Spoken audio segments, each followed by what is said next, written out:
اعوذ باللہ من الشیطان اللعین الرجیم بسم اللہ الرحمن الرحیم رب اشرح لی صدری ویسر لی امری واحلل عقدۃ من لسانی یفقہوا قولی ان اللہ وملائکتہ یصلون علی النبی یا ایہا الذین آمنوا صلوا علیہ وسلموا تسلیما۔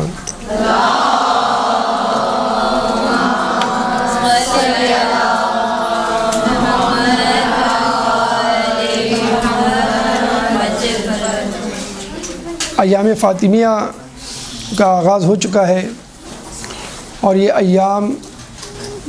13 جمادی الاول سے 3 جمادی الثانی تک جاری و ساری ہوتے ہیں، اور ان ایام میں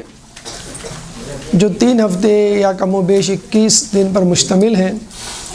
ہم بی بی کی ذات مقدسہ پر گفتگو کرتے ہیں۔ بظاہر یہ 3 ہفتے کا دورانیہ یا 21 دن زیادہ لگتا ہے، لیکن دیکھا جائے 14 معصومین میں جہاں 13 مرد حضرات ہیں، وہاں ایک خاتون معصومہ ہونے کے ناطے بی بی کا حق اس سے بھی زیادہ بنتا ہے۔ اور دیکھا جائے بی بی کی ذات مقدسہ کو ذہن میں رکھتے ہوئے تو 21 دن کیا پوری زندگی ناکافی ہے بی بی کے مسائل، بی بی کے مصائب اور بی بی کی فضیلتوں کو گننے کے لیے۔ چھٹے امام امام جعفر صادق علیہ السلام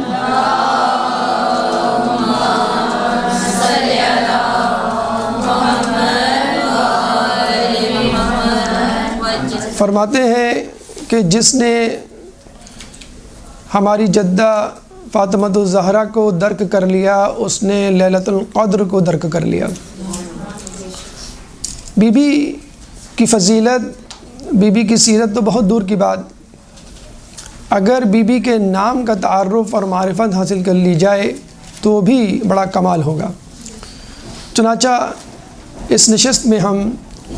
بی بی سیدہ کے نام یعنی فاطمۃ الزہرا کی تعارف اور کی معرفت حاصل کرنے جا رہے ہیں۔ اس سے پہلے یہ بات ذہن میں رہے کہ لفظ فاطمہ یا اسم فاطمہ یا نام فاطمہ روایت کے مطابق اللہ تعالیٰ نے ایک فرشتے کو وحی کی کہ جو بی بی کی ولادت کے بعد اللہ نے کی اور یہ کہا کہ تم زبان محمد پر اسم فاطمہ کو جاری کر دو۔ اور آپ نے یہ نوٹ کیا ہوگا کہ جب کسی بچے کی یا بچی کی ولادت ہوتی ہے تو اس کے والدین اس کے نام کے بارے میں سوچ رہے ہوتے ہیں، پیدائش سے پہلے، پیدائش کے بعد، اور ایک نام ایک دم سے دل میں بیٹھ جاتا ہے کہ بس یہ نام زیادہ مناسب رہے گا۔ بس یوں سمجھ لیجئے کہ بی بی کی ولادت کے بعد، اور ویسے بھی رسول اللہ جرت ہی نہیں کر سکتے کہ خود سے کوئی نام تجویز کریں، وما ينطق عن الهوى ان هو الا وحی یوحی۔ چنانچہ اللہ نے فرشتے کو وحی کی اور فرشتے نے آپ کی زبان پر اسم فاطمہ جاری کر دیا اور وہی آپ کا نام قرار پایا۔ یہ نام اتنا اہم ہے اور اس نام میں اتنی تاثیر ہے، اتنی ہیبت ہے اور اتنا متوجہ کرنے والا نام ہے کہ جب بی بی دربار خلافت میں وقت کے حاکم کے پاس جاتی ہیں اور باغ فدق پر احتجاج کرتی ہیں۔ باغ فدق پہ احتجاج تو ایک بہانہ تھا، دیکھا جائے تو بی بی امت مسلمہ کی بے وفائی اور امت مسلمہ کی گمراہی پر گفتگو کرنے گئی تھی اور ان کو بھولا ہوا سبق یاد دلانے کی کوشش کی تھی۔ چنانچہ گفتگو کرنے سے پہلے وہ اپنی شناخت، وہ اپنا تعارف کرواتی ہیں کہ یہ نہ ہو کہ لوگ کہیں ہمیں نہیں معلوم کون عورت آئی تھی اور وہ کیا کہہ کر چلی گئی، اور اگر وہ کچھ کہہ کر بھی گئی تو ہماری نظر میں اس کی کوئی اہمیت نہیں کہ کیوں کہ وہ کوئی خاص عورت نہیں تھی۔ چنانچہ بی بی ابتدا ہی میں اپنا تعارف کرواتی ہیں اور اپنے تعارف کے لیے اسم فاطمہ تجویز کرتی ہیں۔ بی بی خطبے کے آغاز میں فرماتی ہیں ایھا الناس اعلموا فاطمہ و ابی محمد، ایھا الناس اعلموا انی فاطمہ، اے لوگوں آگاہ ہو جاؤ کہ میں بے شک فاطمہ ہوں۔ اور یہ وہ نام ہے جس کی جلالت، جس کے جمال اور جس کی گہرائی اور گہرائی کا اندازہ وہ خود رسول اللہ کی زبانی سن چکے ہیں۔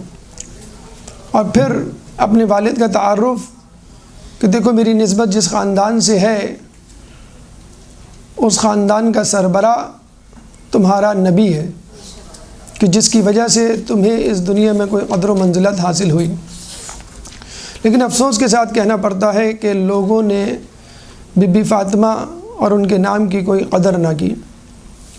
اور ان کو نہیں پہچانا، اگر پہچانا بھی تو اپنی دنیاوی ہوس کا شکار ہو کے ان کی پاسداری نہ کی، ان کے حقوق کو نہ پہچانا، اپنے فرائض کی انجام دہی نہ کی۔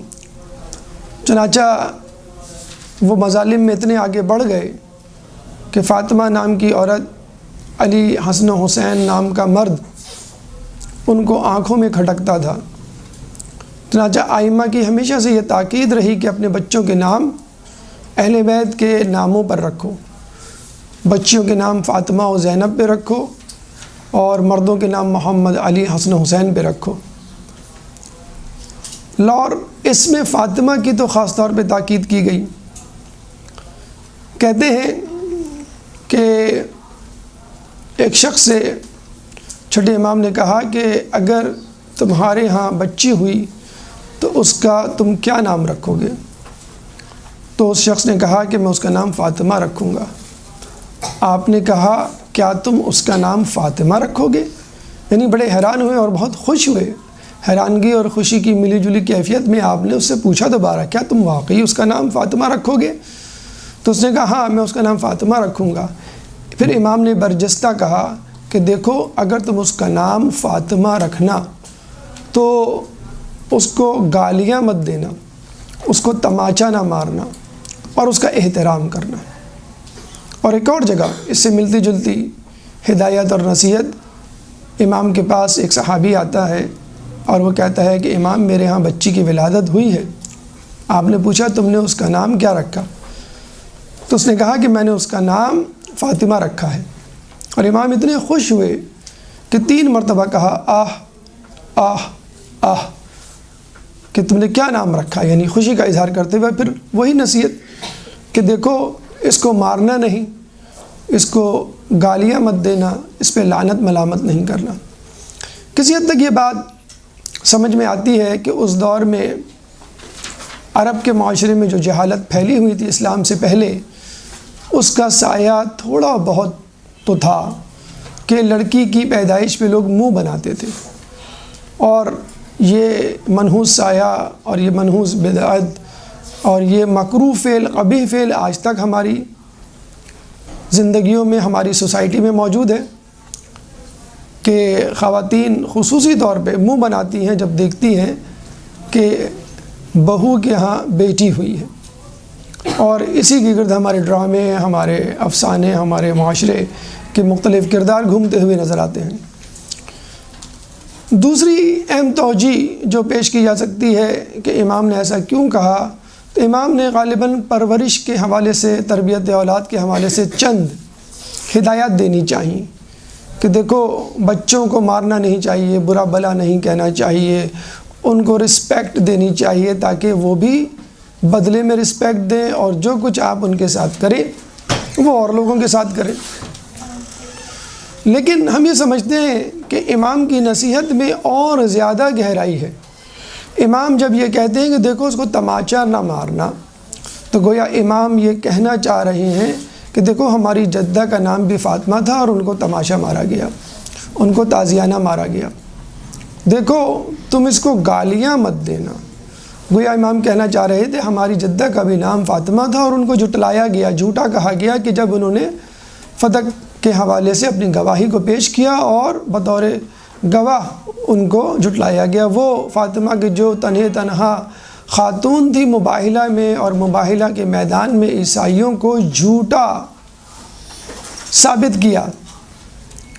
اس فاطمہ کو، اس سچی، اس صادق، اس صدیقہ کو لوگ جھوٹا ثابت کر رہے ہیں۔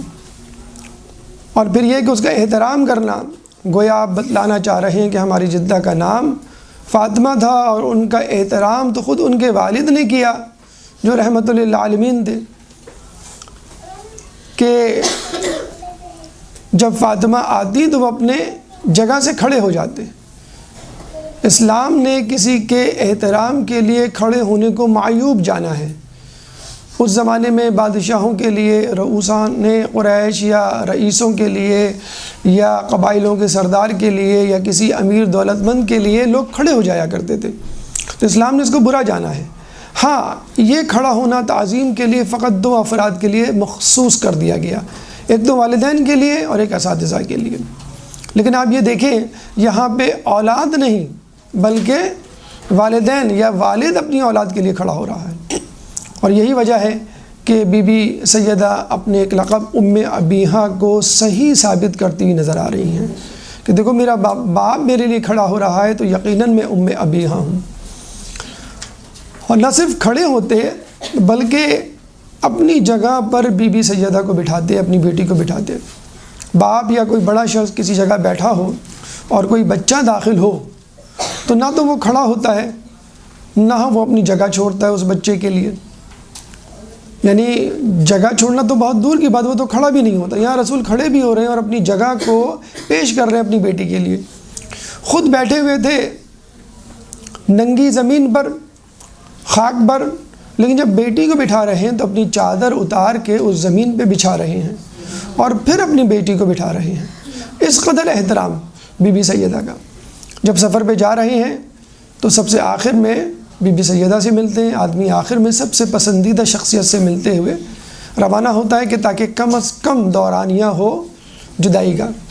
اور جب آتے تو سب سے پہلے اپنی چہیتی بیٹی یا اپنی اکلوتی بیٹی اور اپنی محبوبہ بیٹی سے ملتے، یعنی کم سے کم دورانیہ ہو جدائی کا۔ اور جب بھی فاطمہ سے ملنے جاتے یا فاطمہ ان سے ملنے آتی شادی کے بعد بھی تو گلے لگاتے اور پیار کرتے، اس قدر کہ امہات میں سے کسی نے ایک دفعہ اعتراض کیا کہ فاطمہ اتنی بڑی ہو گئی ہے، شادی شدہ ہو گئی ہے، آپ اس طرح اس کو بچوں کی طرح گلے لگا کے پیار کرتے ہیں؟ تو آپ نے کہا کہ میں جب فاطمہ کو پیار کرتا ہوں تو مجھے جنت کے میووں کی خوشبو آتی ہے۔ اور بالکل صحیح ہے، کیونکہ فاطمہ کی تخلیق جنت کے سیب کو تناول کرنے کے بعد ہوئی، ان کی ولادت جو سبب بنا آپ کی ولادت کا۔ تو یہ وہ احترام تھا جو رسول اللہ نے روا رکھا فاطمہ کے لیے، جو رسول اللہ نے روا رکھا خاتون جنت کے لیے۔ اس کے بعد اگر کوئی شخص مثلاً اسلام کی تعلیمات اور چھٹے امام کی نصیحت پر عمل کرتے ہوئے اپنی بچی جس کا نام فاطمہ ہے فقط نام کی وجہ سے اس کا احترام کرے کہ یہ نام بی بی سیدہ کا تھا اور اس نام کی وجہ سے میں اس کا احترام کر رہا ہوں، تو یقیناً اس نام کی برکت سے اس گھر میں بھی برکت ہوگی۔ اور کیا برکت ہوگی؟ چھٹے امام فرماتے ہیں کہ لا تدخل الفقر بیتا اسم محمد و فاطمۃ من النساء۔ لا تدخل الفقر بیتا، اس گھر میں فقر داخل نہیں ہو سکتا، فی ہے اسم محمد، جس میں کسی کا نام محمد ہو، و فاطمۃ من النساء، یا عورتوں میں سے کسی کا نام فاطمہ ہو۔ یہ دو نام ہوں گے اگر گھر میں کسی کے، تو انشاءاللہ اس گھر میں فقر و فاقہ نہیں ہوگا۔ اور کیوں ہو؟ کیونکہ ان دونوں شخصیات نے، محمد اور فاطمہ، ان دونوں شخصیات نے فقر و فاقہ کو دور کیا اور مسلمانوں کا پیٹ بھرا اور امت کو سیراب کیا۔ ہمیں واقعہ ملتا ہے کہ ایک دفعہ جب مکے میں قحط پڑا تو رسول اللہ نے تمام دولت خرچ کر دی خدیجہ کی اور اناج خرید کے لوگوں میں تقسیم کر دیا۔ اور جب ایک شخص اناج کی تقسیم کے بعد رسول کے پاس آتا ہے اور کہتا ہے اے رسول اللہ، میں نے سنا ہے کہ آپ نے لوگوں میں اناج تقسیم کیا تو مجھے بھی دیجئے۔ تو آپ نے کہا کہ اب تو اناج تقسیم ہو چکا، اب میرے پاس کچھ نہیں۔ تو اس شخص نے کہا کہ میں تو کچھ لیے بغیر نہیں جاؤں گا۔ چنانچہ رسول اللہ نے اپنی قمیض اتار کے اس کو دے دی اور اناج کا تھیلا بطور قمیض زیب تن کر کے گھر تشریف لائے۔ اور بس جناب سیدہ نے اپنے بابا کی پیروی اور اطاعت کرتے ہوئے اسی طرح کی سخاوت کا مظاہرہ کیا اپنی شادی والے دن، کہ جب ایک فقیر نے صدا لگائی اور اپنی گھر کی عورت کے لیے لباس مانگا تو آپ نے بجائے اس کے کہ پرانا لباس دیتی، نیا عروسی جوڑا دے دیا شادی والے دن، اور پرانا لباس زیبتاً کیے رہیں۔ جب رسول آئے اور پوچھا کہ بھئی تمہارا عروسی جوڑا کہاں گیا، تو آپ نے فرمایا کہ وہ میں نے فقیر کو دے دیا۔ تو آپ نے کہا آج تمہاری شادی کا پہلا دن ہے، علی آتے تمہیں دیکھتے تو خوش ہوتے، تم پرانا جوڑا دے دیتی اور نیا جوڑا اپنے لیے رکھ لیتی۔ تو بی بی نے کہا کہ میں آپ کی برابری تو نہیں کر سکتی، ہاں آپ کی اتباع کر سکتی ہوں۔ میں نے اپنی ماں خدیجہ کی زبانی سنا کہ ایک دفعہ آپ نے اناج کی تقسیم کے بعد اپنی قمیص تک دے ڈالی تھی، اور پھر رسول اللہ نے اپنی بیٹی کے لیے دعا کی، اور اس دعا کو اللہ تعالیٰ نے تحریر کی صورت میں فرشتے کے ہاتھوں ایک صندوق میں بند کر کے بھیجا، اور وہ تحریر یہ تھی کہ اللہ نے فاطمہ، علی، حسن و حسین کے چاہنے والوں کے لیے جنت لکھ دی۔ تو یہ وہ برکت تھی جو جناب سیدہ کی وجہ سے، ان کی سخاوت کی وجہ سے ہمیں ملی، ان لوگوں کو ملی جو فاطمہ اور اہل بیت کے چاہنے والے ہیں۔ اور جب پیٹ بھرنے کی باری آتی ہے تو وہ گھر میں کچھ نہیں بچاتے،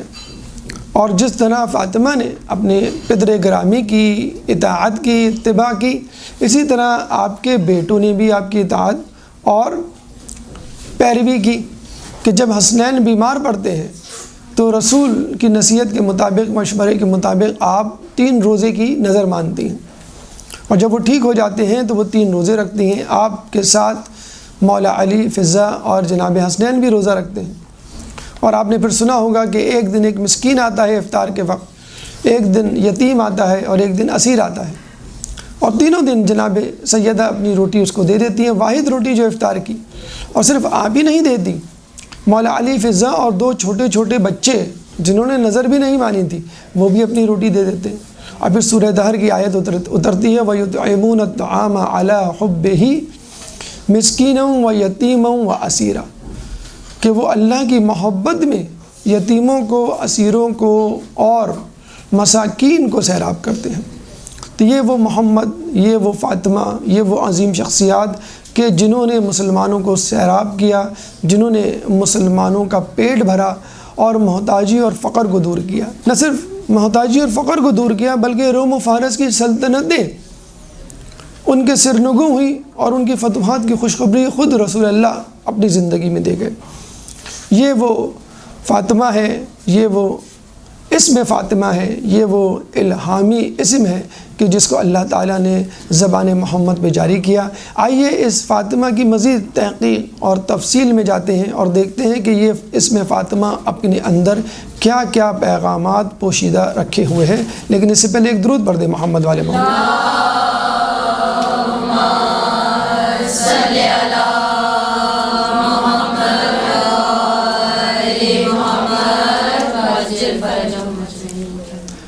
لفظ فاطمہ کا روٹ ورڈ یا حروف اصلی فاطمہ یعنی فاطمہ ہے، چھڑانا، دور رکھنا، اور عربوں میں یہ لفظ یعنی فاطمہ اس کے لیے بولا جاتا تھا، اس عورت کے لیے کہ جس نے اپنے بچے کا دودھ چھڑوا دیا ہو۔ لیکن جب اللہ کسی کا نام فاطمہ رکھے تو فقط یہ سطحی معنی اس کے ذہن میں نہیں ہوتے، بلکہ ایک دقیق، ایک وسیع اور مہم معنی اپنے لیے فاطمہ پوشیدہ رکھے ہوئے ہوتا ہے۔ تو ہم دیکھتے ہیں مختلف روایات میں اس چھڑانے، دور رکھنے کے حوالے سے مختلف توجیحات پیش ہوئی ہیں۔ ایک روایت کے مطابق فاطمہ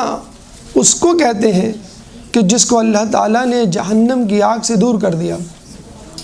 بلکہ اس کے چاہنے والوں کو بھی جہنم کی آگ سے دور کر دیا۔ کہتے ہیں کہ جب جناب سیدہ کو جنت میں جانے کا کہا جائے گا تو وہ رک جائیں گی،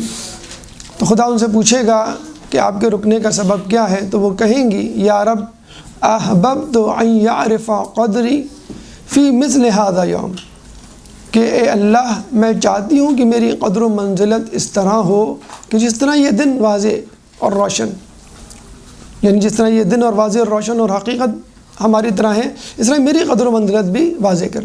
پھر اللہ تعالیٰ جناب سیدہ کو کہے گا کہ آپ جنت کے دروازے پہ کھڑی ہو جائیں اور اپنے چاہنے والوں کو چن چن کر جنت میں داخل کریں۔ چنانچہ آپ ایسا ہی کریں گی اور اپنے چاہنے والوں کو چن چن کے جنت میں داخل کریں گی۔ یہی نہیں، کہا یہ جاتا ہے کہ بی بی کے چاہنے والوں کے چہروں کی پیشانی پہ لکھ دیا جائے گا مومن،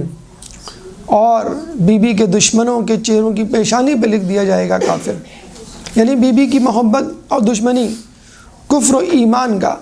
مسئلہ بن جائے گی۔ اب جو مومن ہوگا، یعنی جس کی پیشانی پہ مومن لکھا ہوگا، اس کو جنت میں ڈال دیا جائے گا، اور جس کی پیشانی پہ کافر لکھا ہوگا وہ دوزخ میں ڈال دیا جائے گا۔ کہتے ہیں کہ ایک مومن کثرت گناہ کی وجہ سے جہنم میں ڈالنے کے لیے لے جایا جا رہا ہوگا۔ عین جہنم کے کنارے جناب سیدہ اس فرشتے کو روک لیں گی اور خدا کی طرف شکوہ کر کے کہیں گی، اے خدا تو نے تو کہا تھا کہ میرے چاہنے والوں کو جہنم میں نہیں ڈالے گا۔ تو خدا کہے گا میں تو اس لیے اس کو جہنم میں ڈالنے کے لیے لے جا رہا تھا کہ تم اس کے لیے آڑ بنو اور اس کے لیے شفاعت کرو، اور تمام اہل محشر یہ دیکھ لیں کہ میں تمہاری شفاعت کو قبول کرتا ہوں۔ چنانچہ پھر اللہ حکم دے گا اور اس شخص کو دوبارہ جنت میں ڈال دیا جائے گا۔ لیکن یہاں پہ ایک بات جس کی وضاحت اشد ضروری ہے کہ لوگ یہ سمجھتے ہیں کہ بھئی اب تو شفاعت کا ذمہ بی بی نے لے لیا، اب ہم جتنے چاہیں گناہ کریں، کوئی ہمیں روکنے والا نہیں۔ تو جب آپ گناہ کرنے پہ تلے ہوئے ہیں، جہنم میں جانے کے لیے بضد ہیں، تو پھر آپ کو جنت کی ہوا کھانی ہی چاہیے۔ چنانچہ پانچویں امام محمد باقر علیہ السلام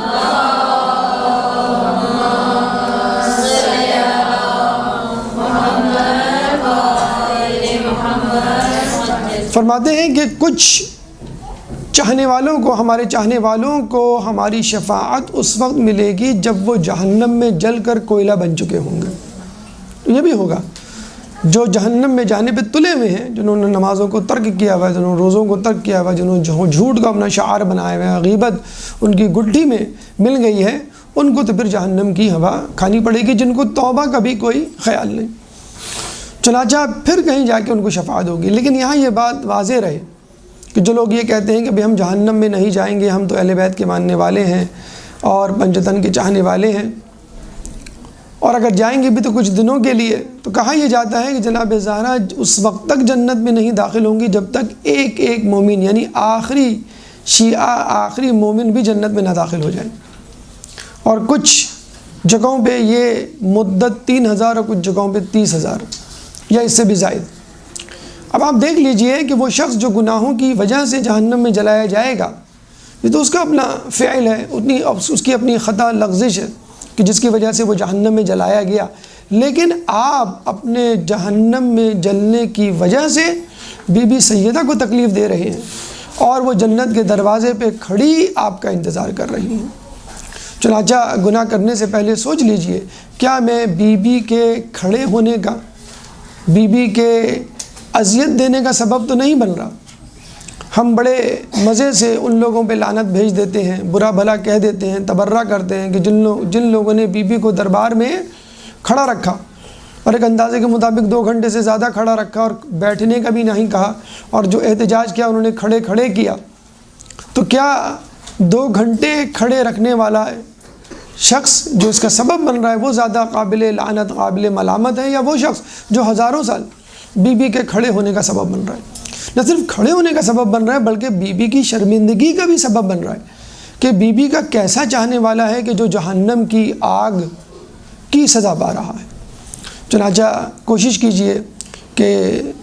چھٹے امام کے مصداق کہ ہمارے لیے زینت بنو، ہمارے لیے باعث توہین نہ بنو۔ چنانچہ قیامت کے دن کوشش کیجئے بی بی کے لیے باعث عزت و افتخار بنے، باعث ذلت نہ بنے۔ ایک درود پڑھ دیں محمد والے محمد۔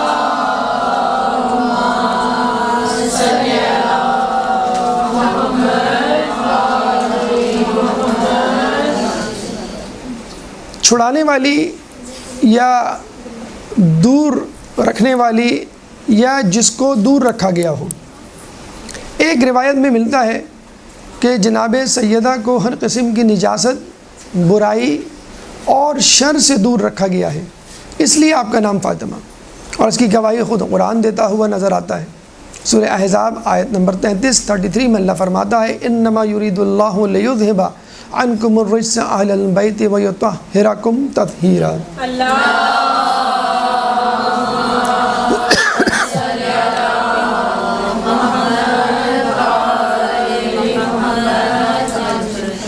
یعنی اے اہل بیت، اللہ نے تو یہ ارادہ کر لیا ہے کہ تم سے رجس کو، نجاست کو دور رکھے اور تم کو پاک و پاکیزہ کر دے، رکھے جس طرح پاک و پاکیزہ رکھنے کا حق ہے۔ یہاں یہ احتیاط مد نظر رہے کہ رجس کو، نجاست کو دور رکھے، نہ کہ دور کر دے۔ اگر ہم دور کر دے کا ترجمہ کریں تو اس کا مطلب یہ ہوا کہ بی بی نعوذ باللہ نجس تھی، گناہ آلود تھی، گناہ گار تھیں، اور پھر ان سے نجاست کو دور کیا گیا۔ جی نہیں، بی بی پیدائشی، ان کی تخلیق جب سے ہوئی اس وقت تک، ان کی شہادت تک، اور انشاءاللہ قیامت اور اس کے بعد تک ہمیشہ ہمیشہ کے لیے نجاست سے دور رہی ہیں، اور اللہ چاہتا ہے کہ اسی طرح دور رہیں۔ چنانچہ اہل بیت، ائمہ، 14 معصومین ہمیشہ سے شر، برائی اور نجاست سے دور رہیں، اور اللہ تعالیٰ نے ان کی حفاظت کا ذمہ لیا ہے۔ اس کے بعد ایک اور توجیہ جو فاطمہ کے نام سے کی جاتی ہے کہ وہ عورت کہ جس کو ہر قسم کی جہالت سے دور کر دیا گیا ہو۔ یقیناً سلونی کے منبر کی دعوے دار کی زوجہ کا علم خود کسی عورت سے کم نہیں ہوگا۔ سلونی قبل ان تفقدونی کا دعوے دار جب گھر میں بیٹھا اپنی زوجہ کو کچھ بتلانا چاہ رہا تھا اور آئندہ کے آنے والے حالات کے بارے میں لب کشائی کرنے والا تھا، تو بی بی نے کہا کہ اگر آپ کہیں تو میں آپ کو بتاؤں۔ وہ بڑے حیران ہوئے مولا کہ میں ایک بات غیب کی، آئندہ آنے والے حالات کی بتانا چاہ رہا ہوں، اور اس سے پہلے میری زوجہ فاطمہ کہہ رہی ہے میں آپ کو بتلاؤں۔ تو علی نے کہا آپ بتلائیے، اور جب انہوں نے بتلانا شروع کیا تو علی کی حیرت کی انتہا نہ رہی، اور یہ بات جب آپ نے رسول اللہ کو بتائی تو رسول اللہ بھی مسکرائے، اور بعد میں پتہ چلا کہ جناب سیدہ کو یہ معلومات ایک فرشتے کے ذریعے ہوئی، اور روایت میں یہ بھی آتا ہے کہ جب رسول اللہ کی شہادت ہو گئی تو ایک فرشتہ آپ کی دلجوئی کے لیے، آپ کی تسلی کے لیے، آپ کی غمخواری کے لیے اور آپ کا دکھ درد سمیٹنے کے لیے آپ کے پاس آتا اور آپ کو آئندہ ہونے والے حالات کی خبر دیتا۔ اور جب آپ نے یہ بات مولا کو بتائی تو مولا علی نے کہا کہ اب یہ فرشتہ آئے تو مجھے بتلا دینا۔ جب وہ فرشتہ آیا اور جناب سیدہ نے آپ کو بتلایا تو مولا علی جو ہے قلم و کرتاس لے کے بیٹھ گئے، وہ تمام باتیں لکھنے لگے، اور ان 75 یا 95 دنوں میں ایک ضخیم کتاب تیار ہو گئی جس کو ہم مصحف فاطمہ کہتے ہیں۔ مصحف فاطمہ کے بارے میں کہا جاتا ہے کہ قیامت تک کے حالات، ہر شخص کی زندگی اور ہر جگہ ہونے والے واقعے کا مفصل بیان اس کتاب میں موجود ہے۔ اور یہ کتاب یعنی مصحف فاطمہ کتاب جفر سے الگ ہے۔ کتاب جفر میں مسائل کے حل یعنی دیت کے مسائل، میراث کی اور دیگر مسائل ہیں، جبکہ مصحف فاطمہ میں آئندہ آنے والے حالات کا تذکرہ موجود ہے۔ اس کے بعد 5واں معنی یا 5ویں توجیہ جو فاطمہ کی جاتی ہے وہ اس طرح کہ خود مولا نے ایک دفعہ کسی سے کہا کہ تمہیں معلوم ہے کہ لفظ فاطمہ کے کیا معنی ہیں؟ تو اس نے مختلف معنی بتائے، تو مولا نے کہا کہ اس کے ایک معنی یہ بھی ہیں کہ فاطمہ کو میراث کے جھگڑوں سے دور رکھا گیا، اس لیے ان کا نام فاطمہ ہے، کیونکہ رسول اللہ نے مختلف قبائل کی عورتوں سے شادی کی تھی، چنانچہ اس کا امکان تھا کہ میراث کے حوالے سے مختلف قبائل میں رسول کی مختلف اولادوں کی وجہ سے نزاع یا جھگڑا کھڑا ہو جائے۔ چنانچہ رسول اللہ کو اللہ تعالیٰ نے فقط ایک اولاد دی یعنی فاطمہ الزہرا، چنانچہ میراث کے جھگڑوں کو اللہ نے ہمیشہ ہمیشہ کے لیے ختم کر دیا۔ یہ 5 توجیحات فاطمہ الزہرا کے حوالے سے، جناب فاطمہ اسم فاطمہ کے حوالے سے۔ اب آئیے ہم چلتے ہیں زہرا کے معنی و مفہوم کی طرف۔ ایک درود پڑھ دیں محمد والے محمد۔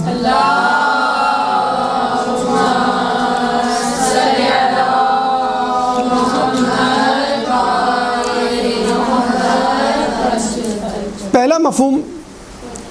ایک روایت کے مطابق حضرت محمد مصطفیٰ صلی اللہ علیہ وآلہ وسلم نے درود پڑھ اللہم صلی علی محمد،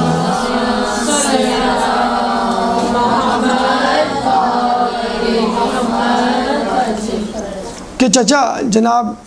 حضرت عباس بن عبد المطلب آپ کے پاس آئے اور کہنے لگے کہ ہم اور آپ ایک ہی قبیلے سے تعلق رکھتے ہیں،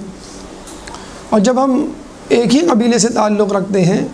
تو علی ہم میں سب سے افضل کیوں؟ تو رسول اللہ نے ایک طویل حدیث میں تخلیق پنجتن کا تذکرہ کیا کہ جس میں علی کی فضیلت بھی آ گئی اور جناب سیدہ کی، اور پھر وہ قائل ہو گئے۔ رسول نے فرمایا کہ جب کائنات نہیں وجود میں آئی تھی، جب جنت بھی نہیں تھی، دوزخ بھی نہیں تھی، نہ زمین و آسمان تھے، تو اللہ تعالیٰ نے ایک کلمہ جاری کیا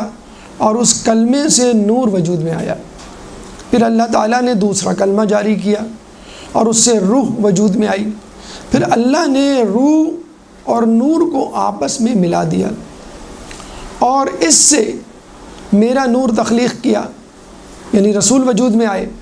اور رسول کے نور سے عرش کو تخلیق کیا، چنانچہ رسول عرش سے افضل۔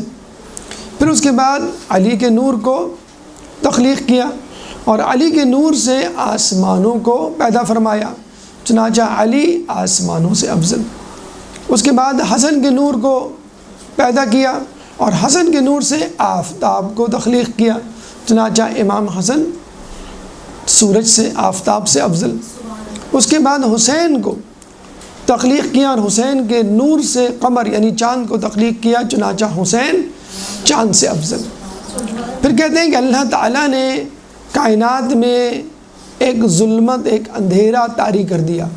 اور اتنی زیادہ تاریکی پیدا ہو گئی کہ فرشتے گھبرا گئے، اور انہوں نے اللہ تعالیٰ سے کہا کہ اے خدا تو اس کائنات میں روشنی کر تاکہ ہم اس ہیبت سے نجات پائیں، اس خوف سے نجات پائیں جو ہمارے دلوں میں پیدا ہو گیا ہے۔ چنانچہ اللہ تعالیٰ نے نور فاطمہ کو پیدا کیا اور اس کی شمع کو جب جلایا گیا تو اس پوری کائنات میں روشنی ہوئی۔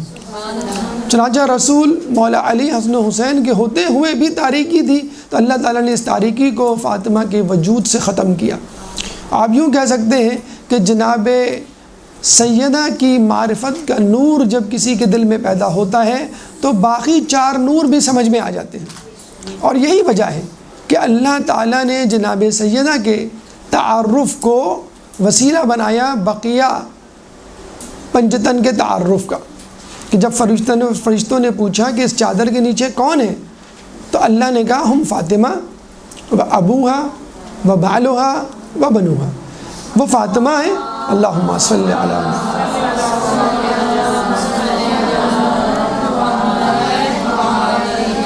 وہ فاطمہ ہیں، وہ ان کے والد ہیں، وہ ان کے شوہر ہیں، ان کے بیٹے۔ حالانکہ خدا یہ بھی کہہ سکتا تھا کہ وہ محمد ہیں، وہ ان کی بیٹی، وہ ان کے داماد اور وہ ان کے نواسے یا مولا علی، لیکن اللہ نے تعارف فاطمہ سے شروع کیا۔ چنانچہ فاطمہ پہلی سیڑھی ہے، فاطمہ پہلا قدم ہے، فاطمہ کنجی ہے تعارف کا بقیہ اہل بیت کے لیے اور بقیہ پنجتن کے لیے۔ اس کے بعد دوسری توجہ زہرا کی اس طرح دی جاتی ہے کہ جناب زہرا جب عبادت کے لیے کھڑی ہوتی ہیں تو ان کے مصلے سے ایک نور پیدا ہوتا۔ کہتے ہیں جب وہ صبح کی نماز پڑھتی تو سورج جیسا نور پیدا ہوتا جو پورے مدینے کو روشن کر دیتا۔ سارے مدینے والے بھاگتے ہوئے اس نور کے منبع، مرکز، محور یعنی رسول کے گھر کی طرف چل پڑتے، اور پھر رسول سے پوچھتے کہ یہ نور کیسا نور ہے؟ تو رسول فرماتے ہیں کہ میری بیٹی فاطمہ فجر کی نماز پڑھ رہی ہے۔ اس کے بعد ظہر کے وقت ایک زرد رنگ کا نور مثل قمر پیدا ہوتا جو پورے مدینے کو اپنی لپیٹ میں لے لیتا۔ چنانچہ مدینے والے اس نور کے مرکز و منبر و محور کی طرف بھاگتے، یعنی رسول کے حجرے کی طرف، اور رسول کے گھر آ کے رسول سے پوچھتے ہیں رسول یہ نور کیسا ہے؟ آپ فرماتے ہیں میری بیٹی ظہر کی نماز ادا کر رہی ہے۔ پھر اس کے بعد مغرب کے وقت ایک نور پیدا ہوتا جو پورے مدینے کو اپنی لپیٹ میں لے لیتا، اور یہ نور مثل کوكب دری ہوتا، ایک ستارے کی روشنی کے مانند۔ پھر تمام لوگ اس نور کے مرکز و محور و منبر کی طرف جاتے ہیں، منبع کی طرف، اور رسول سے پوچھتے کہ یہ نور کیسا ہے؟ تو رسول فرماتے میری بیٹی مغرب کی نماز ادا کر رہی ہے۔ تو یہ وہ نور تھے جو جناب فاطمہ الزہرا کی عبادت کی وجہ سے پیدا ہوتے ہیں اور پورے مدینے کو اپنی لپیٹ میں لے لیتے ہیں۔ چنانچہ مدینے والوں کو تو جناب سیدہ کا مشکور ہونا چاہیے کہ آپ کی وجہ سے ہمارا پورا شہر جو ہے روشن ہو گیا، لیکن افسوس کے ساتھ کہنا پڑتا ہے کہ انہی مدینے والوں نے رسول کی شہادت کے بعد گلے شکوے کیے اور مولا سے یہ کہا کہ آپ کی زوجہ کے گریے کی وجہ سے مدینے والے سو نہیں پاتے، چنانچہ آپ ان کو کہیں کہ یا تو وہ دن میں گریا کریں یا رات میں، اور پھر اس پہ بس نہیں کیا کہ وہ مدینے میں گریا کریں، چنانچہ مولا نے آپ کے لیے مدینے سے باہر بیت الحزن تعمیر کیا۔ ایک تیسری توجہ جو زہرا کے نام سے پیش کی جاتی ہے وہ یہ پیش کی جاتی ہے کہ جناب سیدہ کو جنت میں ایک قبہ، ایک گنبد نما محل سفید موتیوں سے بنا ہوا دیا جائے گا، اور بہت ہی وسیع و عریض ہوگا اور اتنا بڑا ہوگا کہ اس کے 1,00,000 دروازے ہوں گے، 1000 فرشتے اس پر محافظ و پاسبان ہوں گے، اور وہ گھر مخصوص ہوگا جناب سیدہ کے لیے۔ اور ہم سمجھتے ہیں کہ جناب سیدہ اس 1,00,000 دروازے والے موتی جیسے محل کی حقدار ہیں کہ یہ وہ بی بی مظلومہ ہیں کہ جن کے گھر کے دروازے کو جلایا گیا، یہ وہ مظلومہ ہیں کہ جنہوں نے اپنے گھر کے دروازے پہ لٹکا ہوا نیا پردہ اور اپنے گلے میں گلو بند موتیوں والا فقط اس بات پر اللہ کی راہ میں قربان کر دیا کہ رسول اللہ نے جب جناب سیدہ کے دروازے پہ نیا پردہ لٹکا ہوا دیکھا اور گلے میں گلو بند دیکھا موتیوں کا تو کہا کہ اہل بیت کو دنیا سے کیا کام۔ چنانچہ جناب سیدہ سمجھ گئیں کہ رسول اللہ اتنی سی بھی دنیا ہمارے لیے پسند نہیں کرتے اور ہمارے لیے آخرت ہے، چنانچہ گلو بند موتیوں کا جو تھا اس کے بدلے آپ کو موتیوں سے بنا ہوا محل دیا، اور جو دروازہ اور دروازے کے اوپر جو کپڑا تھا اس کے بدلے 1,00,000 دروازوں والا محل عطا کیا۔ یہ ایک تیسری توجہ جو آپ کے لیے پیش کی جاتی ہے۔ ایک درود پڑھ دیں محمد والے محمد۔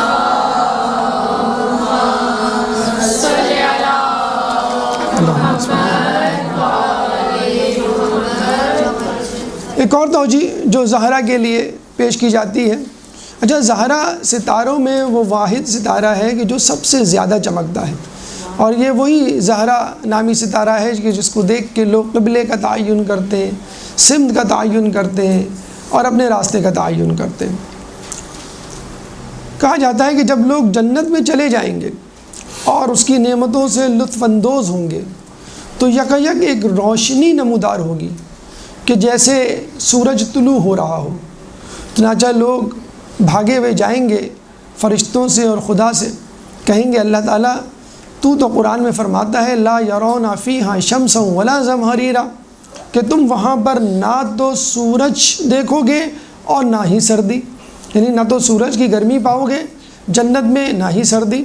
جنت میں جو موسم ہوگا وہ فجر سے لے کر طلوع آفتاب کے درمیان جو موسم ہوتا ہے وہ والا، یعنی نہ سورج ہوتا ہے اور نہ اس میں سردی ہوتی ہے۔ تو اللہ تعالیٰ کہے گا کہ یہ روشنی سورج کی روشنی نہیں بلکہ جناب سیدہ اور مولا علی مزاحن کسی بات پہ مسکرائے ہیں اور ان کے دانتوں سے نکلنے والی روشنی نے پوری جنت کو منور کر دیا۔ یہ وہ روشنی ہے جس کی وجہ سے پوری جنت منور ہو گئی ہے، اور یقیناً ہم سمجھتے ہیں کہ جناب سیدہ کو اور جناب امیر المومنین اور مولا کائنات کو ہنسنے کا اور خوش ہونے کا جنت میں حق ہے، اور وہ اس طرح کہ یہ وہ لوگ تھے جن کو رلایا گیا، یہ وہ لوگ ہیں جن کے بیٹوں کو، جن کی نسلوں کو رلایا گیا، جن کے اہل بیت پر ظلم و ستم کیا گیا۔ بی بی رسول کے بعد مصائب کا تذکرہ کرتے ہوئے کہتی ہیں کہ صبت علیہ مصائب لو انہا صبت علی الایام سرنا لیالیا، یعنی مجھ پر مصائب کی وہ بھرمار، وہ شدت، وہ افتاد آن پڑی کہ اگر یہ مصائب دنوں پر پڑتے تو وہ رات کی تاریکی میں تبدیل ہو جاتے۔ چنانچہ اللہ تعالیٰ نے آپ کی آزمائشوں، آپ کے دکھوں، آپ کی تکالیف، آپ کے مصائب کو مد نظر رکھتے ہوئے جنت میں آپ کو یہ مقام عطا کیا۔ تو یہ مختصر سی سرگزشت مفاہیم، معنی اور مختلف توجیہات فقط آپ کے نام کی، یعنی فاطمۃ الزہرا کی۔ اللہ تعالیٰ سے دعا ہے کہ ہمیں فاطمۃ الزہرا کی معرفت نصیب فرمائے، ہمیں ان کی سیرت پر چلنے کی توفیق عطا فرمائے، ہمیں قیامت کے دن ان کی شفاعت سے بہرہ مند فرمائے۔ جو لوگ پریشان حال ہیں ان کی پریشانی کو دور فرما، جو بیمار ہیں ان کو صحت کاملہ عطا فرما، جو بے روزگار ہیں ان کو رزق حلال عطا فرما، یوسف زہرا امام زمانہ کے ظہور میں تعجیل فرما، اور ہمیں ان کے انصار و اعوان میں شامل فرما۔ ربنا تقبل منا انک انت السمیع العلیم وتب علینا انک انت التواب الرحیم برحمتک یا ارحم الراحمین۔ برحمتک یا ارحم الراحمین وصلی اللہ علی محمد وآلہ الطاہرین۔